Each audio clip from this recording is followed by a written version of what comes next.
Γεια σας. Είμαι ο Μιχάλης Μωραΐτης και σήμερα έχουμε να συζητήσουμε ένα πολύ ουσιώδες θέμα, πώς αυτό που μέχρι τώρα είχαμε στο defense γυρνάει στον χώρο της αγοράς. Αυτό κουβαλάει πολλά implications, έχει αγωνίες, έχει υποδομές, έχει επενδύσεις και μάλιστα αυτά γίνονται σε μια περίοδο μεγάλης αβεβαιότητας. Έτσι έχουμε εδώ εκλεκτούς καλεσμένους, όπου θα μας απαντήσουν τόσο από το χώρο του cyber security, όσο από το χώρο της αγοράς, να μπορέσουμε να καλύψουμε αυτό το κενό και να δούμε τι πρέπει να βάλουμε στο μυαλό μας γύρω από το compliance, τεχνολογίες, σκέψεις, ρίσκα που θα πάρουμε. Τις ερωτήσεις θα τις κάνω αγγλικά για τον φίλο Eylam και θα ακολουθήσουν όλοι στα αγγλικά. Ελπίζω να μην έχετε πρόβλημα. Let's start. Eylam, let's talk about compliance. How do current regulatory trends, meaning privacy, cyber risk, software supply chain, shape the strategic choices of organizations, transition from defense-focused to market-facing operations? Yeah, of course. So obviously today, with all the regulations that are coming day after day, let's call it like that, companies, the vendors that coming from the defense area, which is, let's say, completely not a market trend regulation, need to adapt them products to the regulation of the civilians companies. So obviously they need to get the product more oriented to the civilians. They need to give it, let's call it a flavor of regulation, civilian regulations inside the product, like reporting, like other components that can help the civilian company to use these products. And obviously, all the mechanism, all the support need to be adapted to civilians company in terms of regulations. Okay. We're going to jump to different issues, meaning vendor risk, business continuity, and that stuff, because moving from defense to the market, it always brings new challenges to us. Mr. Yannis, let's talk about vendor risk. It's quite often that organizations have to have a strategy moving to cloud, using cloud. And how should organizations structure third-party providers and cloud providers in order to satisfy regulators while maintaining vendor flexibility and cost efficiency? And in vendor flexibility, we mean that I can move from one vendor to the other. Cost flexibility is I cannot adapt to the cost that suddenly one vendor tells me, and I have to move a cheaper one on a different structure on a monetary basis. Hello. Thank you for the question. I think it's a critical one. In ours, this situation is like in real life. It's like a relationship. So we must treat our work with vendors and cloud providers as a relationship which is a long-term one, but it's a long-distance one. So when we mean with a long distance, you have to actually not remember it once a year when you have your audit. You have to keep it alive. You have to constantly monitor, constantly talk with them, not wait when something goes wrong. Also, in order to keep a relationship, like a marriage, you need two things. First thing is you have to basically build and have an escape plan, plan B. And this is quite critical because in case, as you said, something goes wrong or something goes down, you must be able to move. You must be able to move without jeopardizing the business continuity. especially in our sector, is critical. Because a hotel is like a ship that is left at the port, but that cannot stop mid-ocean, you know. So then, in order to achieve that, as you said, we have to build our systems and everything based on standard global components. Because, you know, if you build custom ones, then you are in danger because you cannot move. If it's a global standard component that you can take from one vendor or in one cloud provider and move it to the other, then it will work. And this solution, if you have it in place, it will actually help you in the long term. And maybe, you know, not immediately, but it will be very valuable. All right. And first then, in order to manage all this, because we don't have a limited budget, we have to keep the 80-20 rules. So we actually, what we do, I think it's working well, is we have a circle, we put our systems inside, the systems that are, you know, critical to the operation, and we leave the others outside. We focus on them, like when you have your customer database, it's a critical system. The app for the catering is not. So we must focus on the critical ones and put the resources and everything there. So just to finalize, and and the final one is, sometimes with the vendors we have the same problem. It's like they are building their system, we are keeping the infrastructure, but sometimes, you know, it's like having one door, but nobody is actually looking at the door. So you have to be in sync. This is crucial. Sync is crucial. Work with them, talk with them, discuss with them, don't wait from them. Thank you. I think Professor Spandakis, from the early morning, we discussed, I mean, one common discussion here was we're missing talents and people. And the question is that moving to new technologies, moving to the market, we have a scarcity of talent and capability. What skills and organizational structure are most critical to navigate compliance, risk management, and resilience in a market-driven environment? Thank you for the question, and before that, thank you for inviting me to the panel. I'm very glad to be amongst people who obviously are very aware of technology and can contribute to a fruitful discussion. Now, back to your question. I think that the training and the development of the skill set has to realize that an enterprise is a complex socio-technical system. It involves people, processes, and systems, ICT or other systems. And within this landscape, there are dependencies between all these three main factors that I mentioned. And there is, and these dependencies determine also what is the actual threat landscape. So training has really to realize that and be tailored in order to be able to address this threat landscape.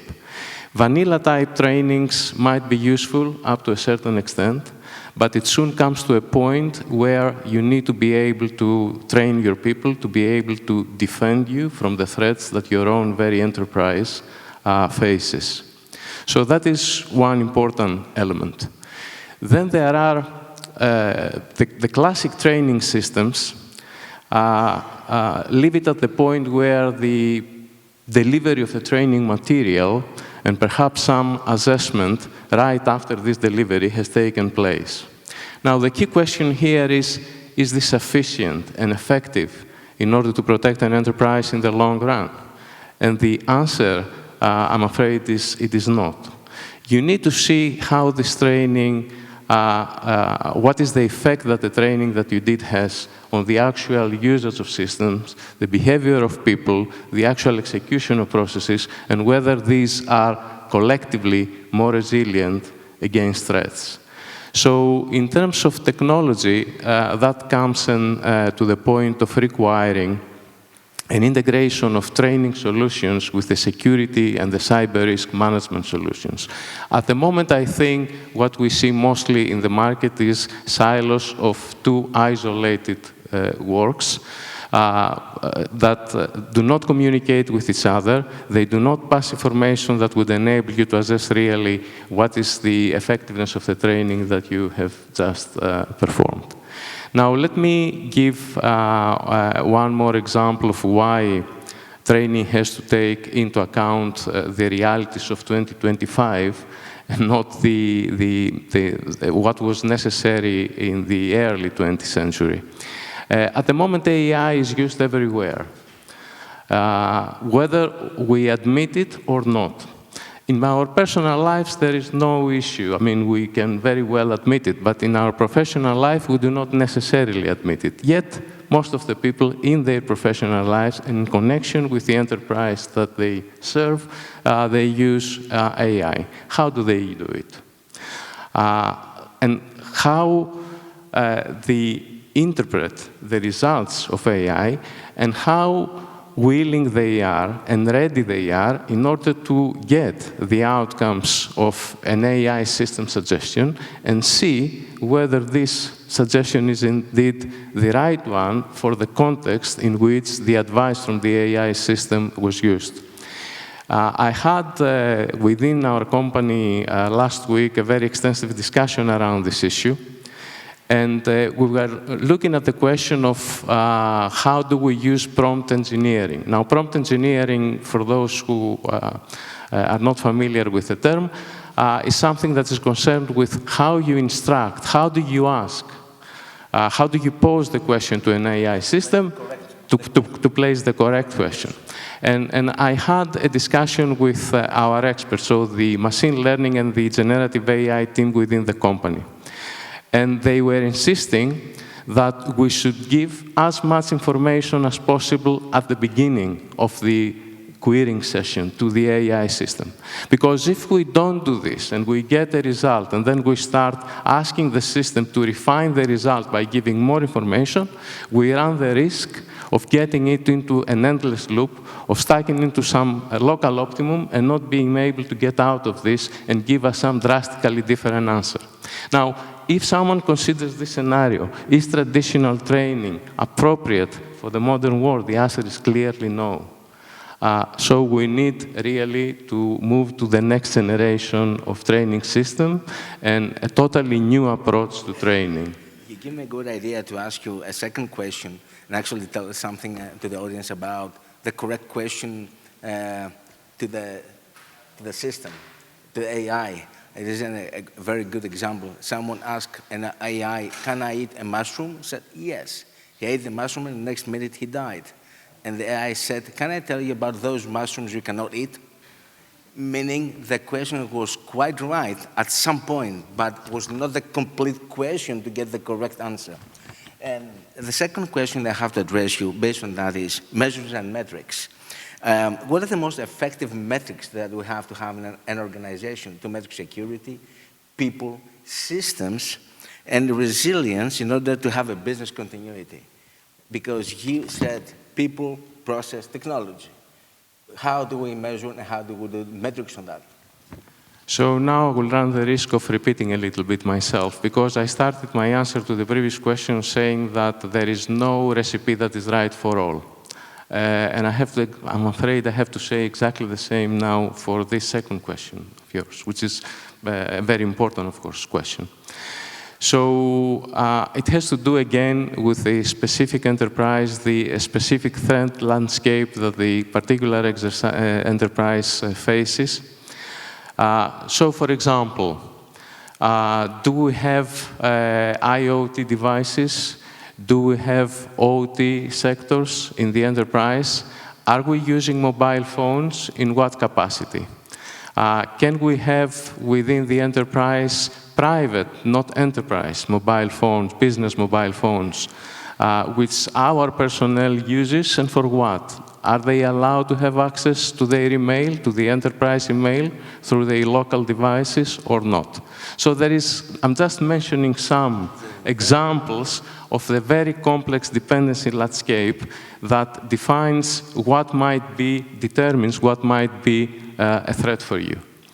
So I'm afraid that everything has to start from this very analysis. And then the metrics need to be configured to the enterprise in order to cover this specific threat landscape. So you need systems, of course, that will enable you to do that, because the metrics is not something that you don't take a measurement once and then you go away and stay for a while without doing anything, and then you come back after a couple of months or even 3-4 weeks and see what the metric says now. You need to have a continuous measurement according to the metrics that you have selected. It's an ongoing now, process. it is an ongoing process which requires systems in order to support them. It requires to connect the metrics with the raw evidence that you collect from the devices, from the system, from the behavior of people as well. And then you need, of course, to have a layer that will allow you to interpret the results of these metrics. I mean, nowadays you can go to any cybersecurity risk management platform and you will see some risk measure which is between 0 and 100. The key question is, what does this measure really tell you? And in the platform that we vendor and we have created, I'm very sure that this measure might be a little bit different from the systems that Eylam, for instance, have been building and they are vendoring. And when you put these two systems together, because they might be covering different parts of the enterprise, the key question is how do we compare and we can connect and aggregate the results of these measures. And you need to have an answer that is not just an ad hoc approach on how we integrate the two measures and take an aggregate one, but to do it in a technically sensible way. Okay. So it's a complex problem. Thank you. Eylam, the next question comes from market adaptation. We move defense-grade cybersecurity controls to commercial products. What are the barriers that work against of adaptation, and how we overcome those barriers? What do we have to take in our consideration? Yeah, thank you for the question. Yeah, obviously there are big barriers when you're shifting from, let's say, government or state technology into the private market. The main things is the complicity of the systems, because obviously in the civilians market they cannot have usually the same capability of complicity, or the same complicity of systems. It needs to be simple. The second, of course, not less important, price-wise, economics. Government-state platform have important price, which obviously enterprises cannot afford it. So when you are moving these kind of systems, you actually need to change all the mindset, all the approach, how you get available the systems to civilian market. Another thing that is very important, that the people that using government state platform are very high, usually very high skilled people, while when we move to a civilian, the skill is not always the same, most probably not. So in terms of usability, the platform needs to be shifted or adapted to the capabilities of the civilian market. Obviously, from commercial point of view, it's very important that the agility, the flexibility, the speed of answering or developing the features that need to be implemented for the civilian markets are much more important, because the civilian market is more faster, respect the governmental issues. Much other important things from our experience when adapting state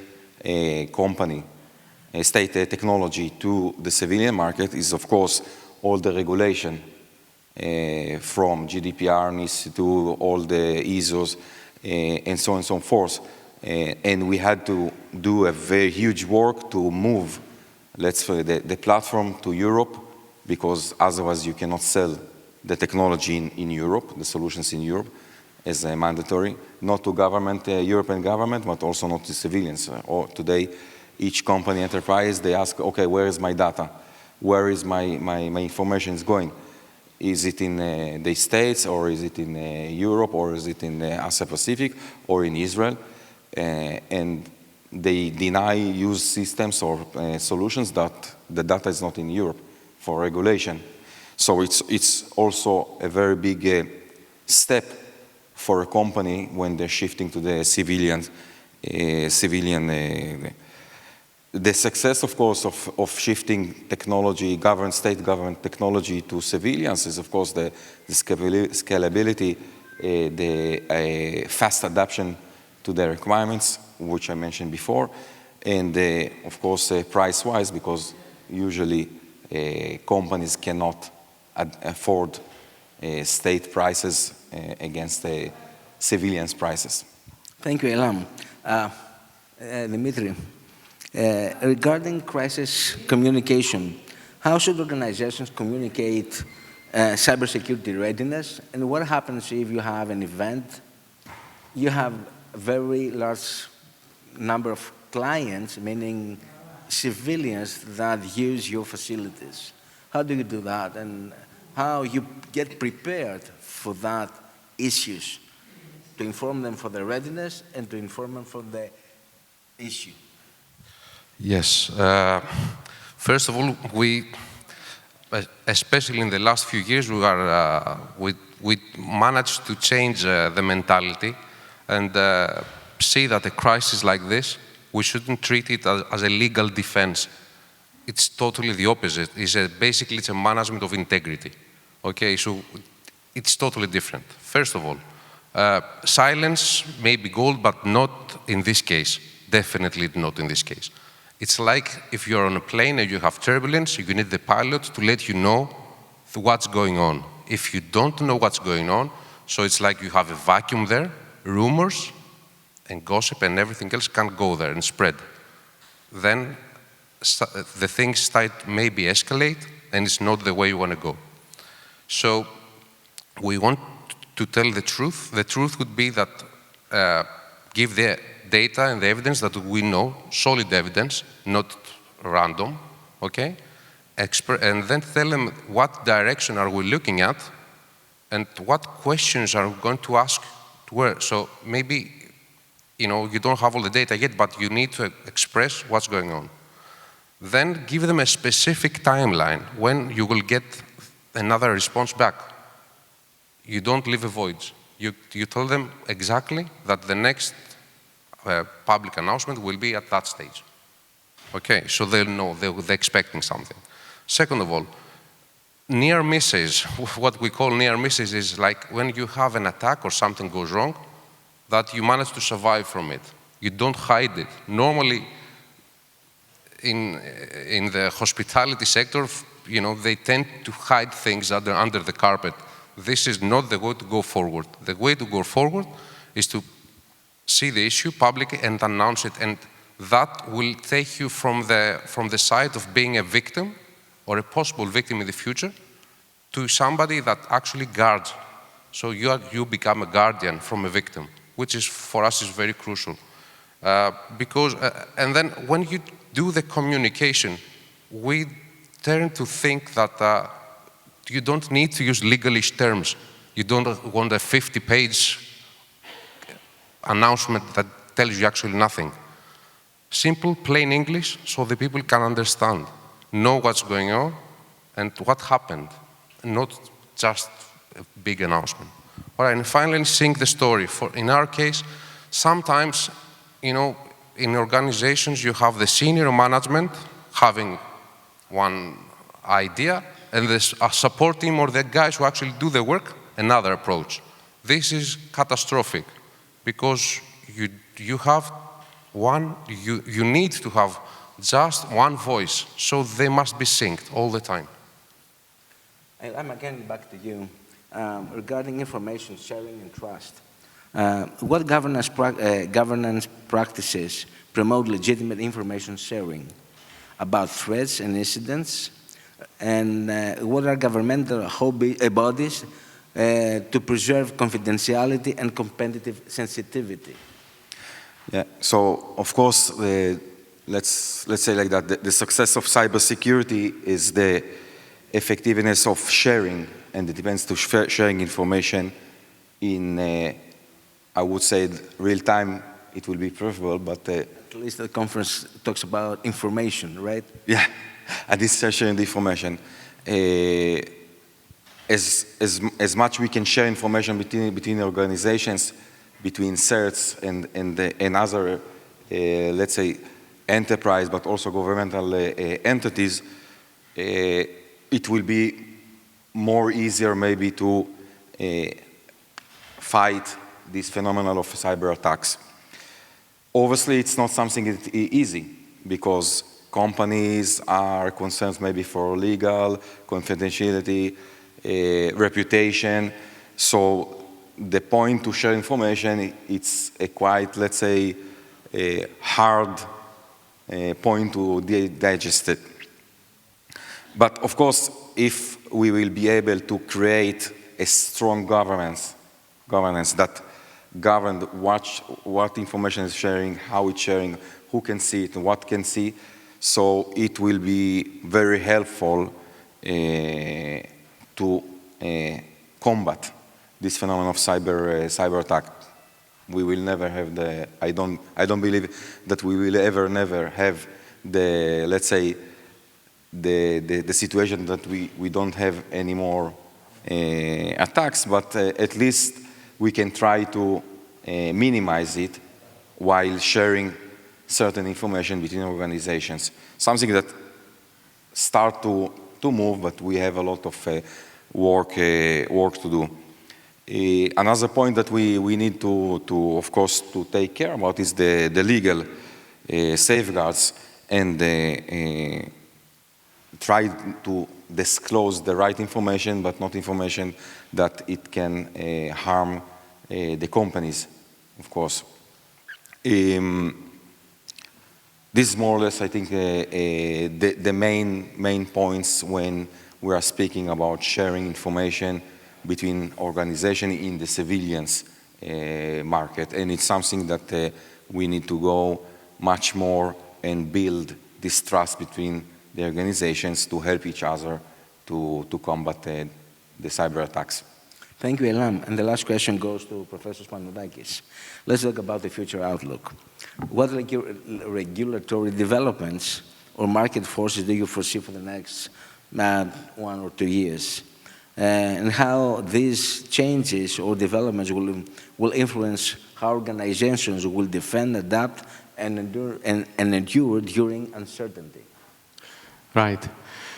So there is something that I do not need to foresee because it's already here, but the effects of it have not been fully realized. And that is the NIS2 directive that has become a law of the Greek state since late 2024. Now, NIS might be seen, NIS2 might be seen as yet another compliance check that organizations need to address. Except that there are two very important issues within NIS2. The first is that it requires the assessment to be continuous. So it's not like Theo. You don't get your car there once. You get a white report so you can drive it safely, meaning without the risk of getting a fine. But you need to do it continually. Now, what continually means, it depends again on the threat landscape of each enterprise and so on. And the directive itself doesn't set exactly what is the periodicity or the strength of this continuity, but it has to be continuous. So you need to have systems for that. The other thing that NIS requires is that you are no longer need to prove that you are safe yourself, security-wise I mean, you are secure yourself, but you need also to take into account the security posture of your vendors, your supply chain. And that, of course, means that you need to be able to check whether or not their systems are also secure. Now, these two, the depth to which you will assess that is another matter. You can go on something from having their guarantees and perhaps some information that is merely at a static level. So, for instance, what sort of vulnerabilities the systems have and so on, down to monitoring some critical operations of these other systems that your systems are interacting with. But certainly the NIS2, if it is to be implemented in the way that it has been set, requires really some drastic technological changes in the setup of the security systems that enterprises have. The other thing is more on the 4C side of your question.